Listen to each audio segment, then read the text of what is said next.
Great, everybody, getting everybody connected here. I'm actually this morning. This is amazing.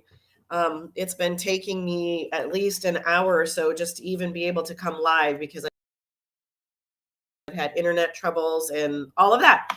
So it went super smooth. So hey, this is amazing.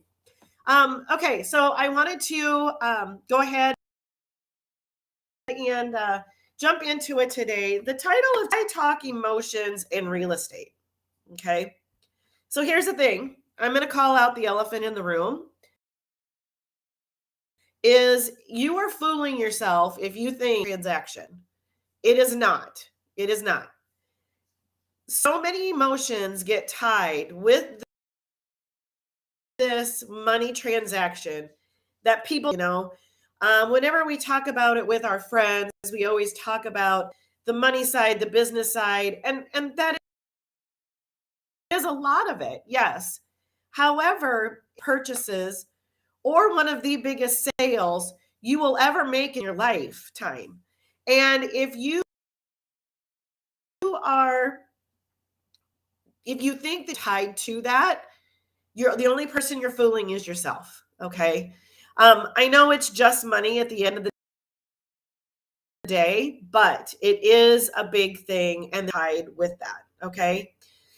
So, one of the first reasons why I talk about it is people have so many emotions tied to this thing called, there are so many emotions tied to it.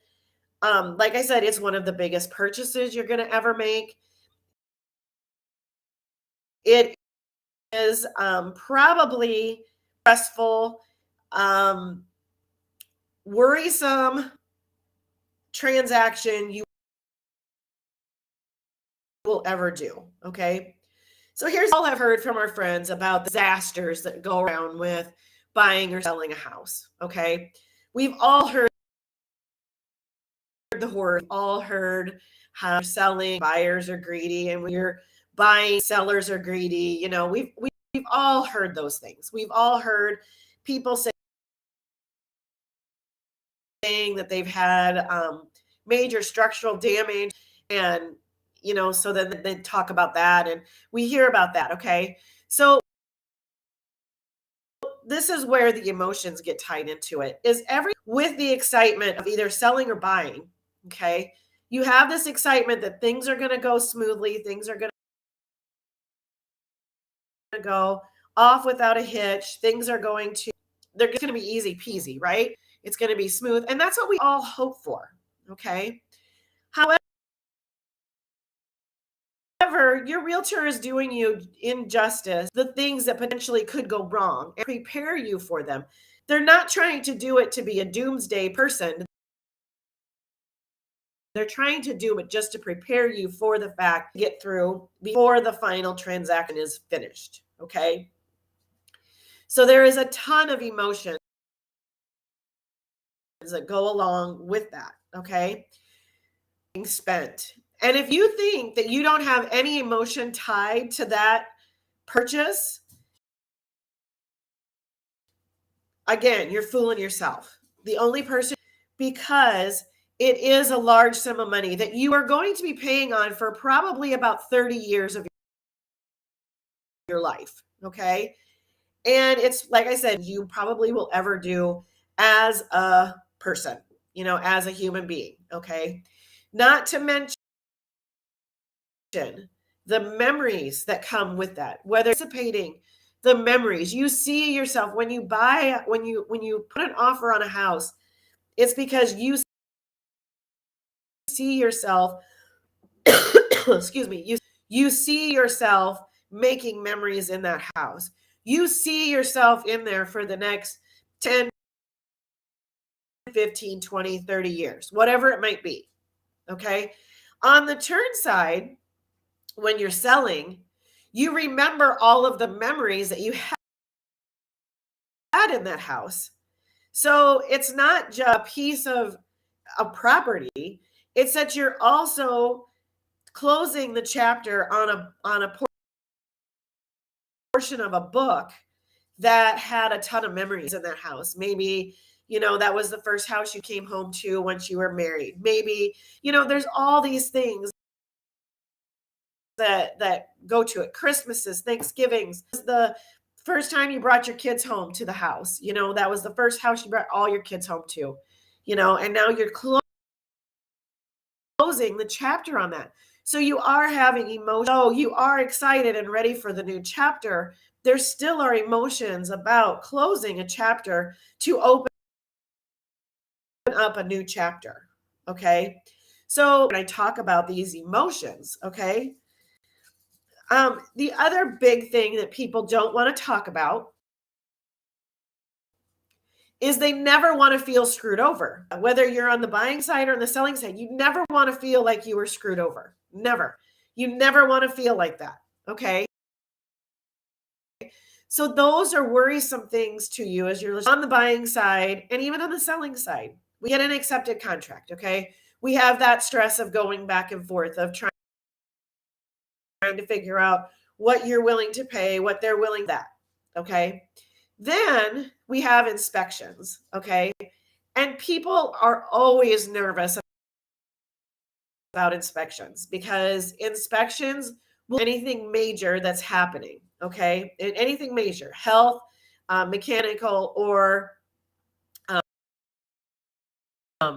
pests. Okay. So they will bring that to light. Okay. It's nerve-wracking for the seller because they are selling the house. They don't want to put any more money into the house. Okay. All right. And they don't want to have to do any of that. You as the buyer, it's nerve-wracking for you because you don't want to have to put any more money into it. You don't want to have to do any of that. Okay. You don't want to have to be in that position to have them go ahead and want to, ask them to fix something, or even the worrisome that, it's something major and it's not going to be fixed. And now you'll have to go back to the drawing board. Nobody likes to think about that.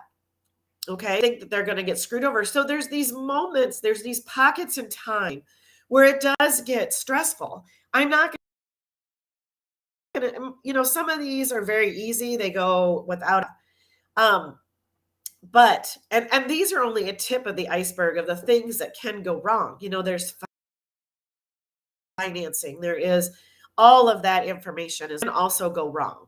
Okay.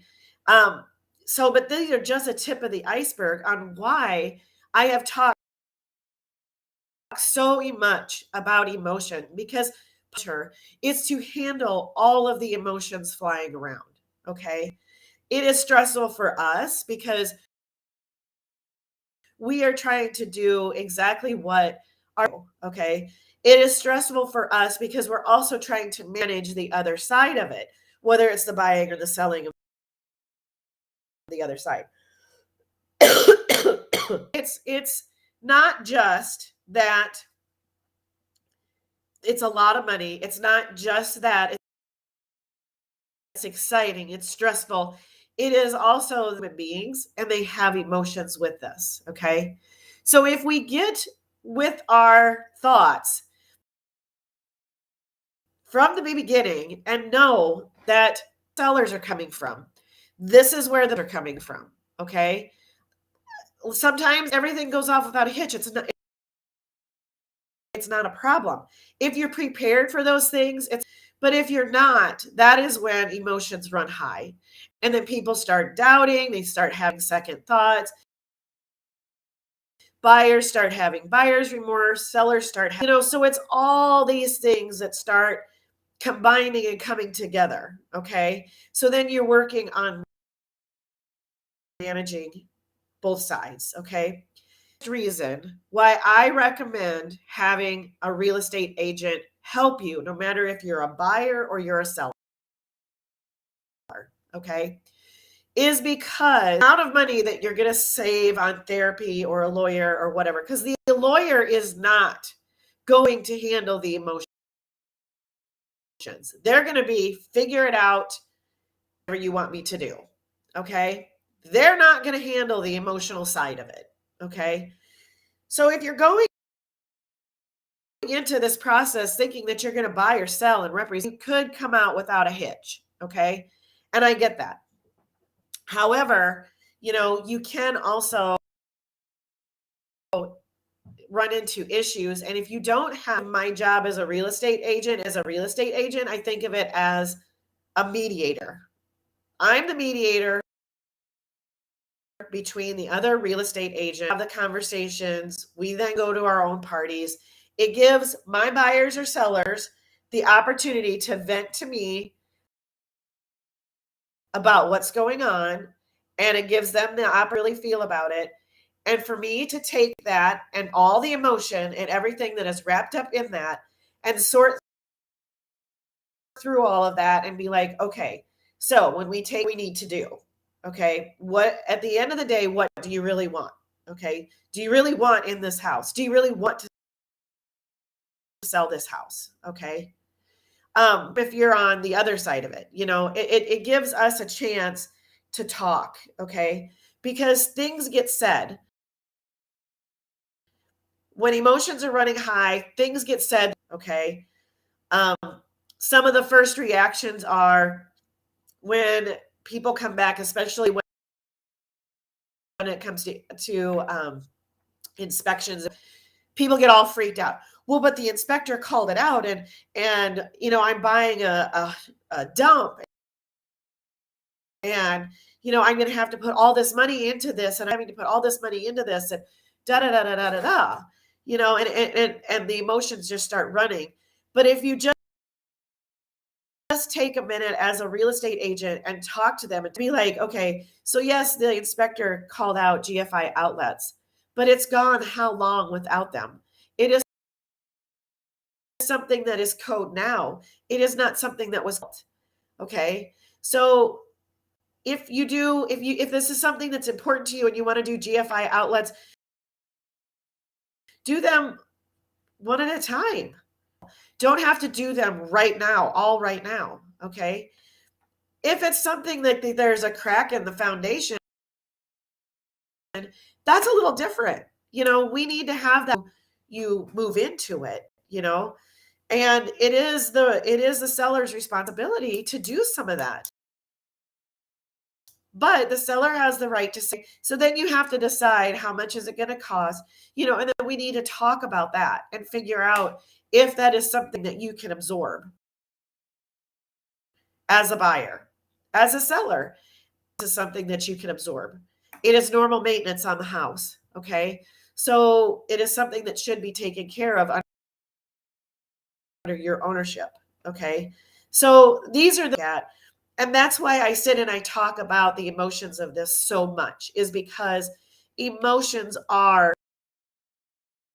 a big part of this, okay? This is also one-on-one, okay, with me, is because we can sit and talk about some of these things and kind of get you a little prepared for whatever process that you're starting. To be announcing that tomorrow morning. I am going to be coming on super early tomorrow morning because I am leaving to get out of town for a long weekend with my family, and I won't be here normal time tomorrow, but I will be coming to you earlier. But I will be announcing the winner tomorrow, and I will message you also. If you're not on here, I'll message you also, and then we can get that set up. Okay. And then also, if you're watching this on YouTube, go ahead and click the subscribe button and then click the bell. Every time I'm on, whether I'm on early or late or whenever, you'll get notified every time I come on. Okay. I always try to come on about the same time. I am going to bump it up a little bit. A lot of my technical difficulties figured out, and then I can start coming on at 11, or I'm sorry, at 10 versus 11. Okay. So it'll be 10.